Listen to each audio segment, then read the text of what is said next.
नीतीश कुमार बिहार की राजनीति का एक ऐसा नाम जो समाप के खेल को खेलना बदस्तूर जानते हैं। नीतीश कुमार बिहार की राजनीति का एक ऐसा नाम जिसे चाणक्य के रूप में जाना जाता है। नीतीश कुमार बिहार की राजनीति का एक ऐसा बल्लेबाज जो हर एक बॉल को बाउंड्री पार कराना बखूबी जानता है। नीतीश कुमार जो हारी हुई बाजी को जीतना जानता है।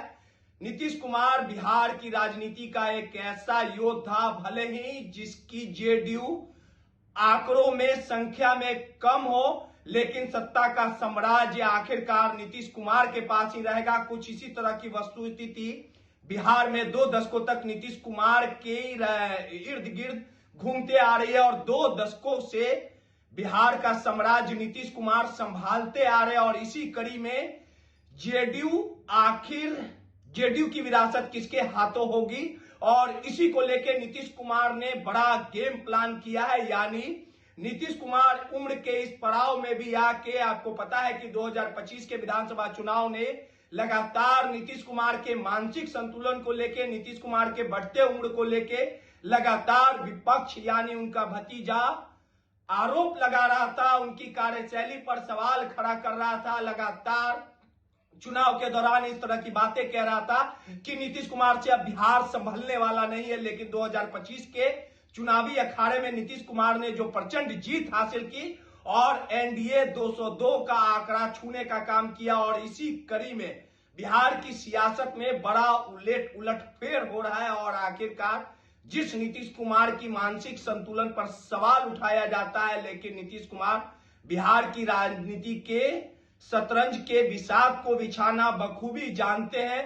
और इसी कड़ी में नीतीश कुमार अपने विरासत को लेके, उत्तराधिकारी को लेके एक बड़ा दांव खेल दिया है। यानी बिहार की सियासत में इस वक्त जो बड़ी खबर आ रही है, यानी उनकी विरासत, उनकी जेडीयू पार्टी अब उनके बेटे निशांत संभालेंगे, क्योंकि निशांत की बिहार की राजनीति में एंट्री हो सकती है, बिहार की राजनीति में सक्रिय हो सकते हैं। लगातार इस तरह की सियासत में बातें चल रही थी, लगातार तमाम दलों की ओर से निशांत के राजनीति में प्रवेश करने को लेकर सवाल उठाया जाता था। लगातार ये कयास लगाए जाते थे कि निशांत कुमार जेडीयू के विरासत को संभालेंगे, राजनीति में आएंगे। भले ही इस पूरे मामले को लेकर बिहार के मुख्यमंत्री नीतीश कुमार भले ही कुछ ना कहते हो, लेकिन आखिरकार वो घड़ियां जो थी वो खत्म हो गई है। जो इस वक्त की जो बड़ी खबर सामने आई है, यानी कल जेडीयू कार्यालय में 10 बजे बिहार के मुख्यमंत्री के साथ नीतीश कुमार जेडीयू पार्टी कार्यालय में पहुंचेंगे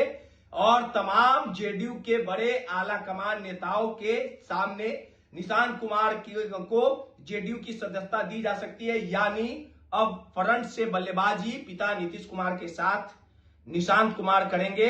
लगातार ये कयास लगाया जा रहा था कि राज्यसभा निशांत को भेजा जा सकता है, लेकिन अभी इस पे मुहर नहीं लग रही है। लगातार इस तरह की खबरें चल रही है, लेकिन इस पूरे जो हम आपको बिहार की सियासत से, बिहार की राजनीति से जो बड़ा अपडेट दे रहे हैं कि निशांत जेडीयू की सदस्यता लेंगे और उसके बाद आगे के तौर पे आगे जो जेडीयू के तमाम कार्य है उसे संभालने का काम करेंगे। और इसी को लेके जो बिहार के मुख्यमंत्री का आवास अन्य मार्ग पर पड़ता है, वहां पे हाई प्रोफाइल मीटिंग चल रही थी और मीटिंग के समाप्ति के बाद आखिरकार इस तरह की जो अंदर खेमे से जो खबरें आई है कि निशांत जेडीयू में अब शामिल होंगे, उनकी एंट्री होगी और उसके बाद आगे की रणनीति तैयार की जाएगी, उन्हें सदस्यता दिलाई जाएगी और उसके बाद जेडीयू के हर एक काम, हर एक मोर्चे की कमान निशांत कुमार संभाल सकते हैं।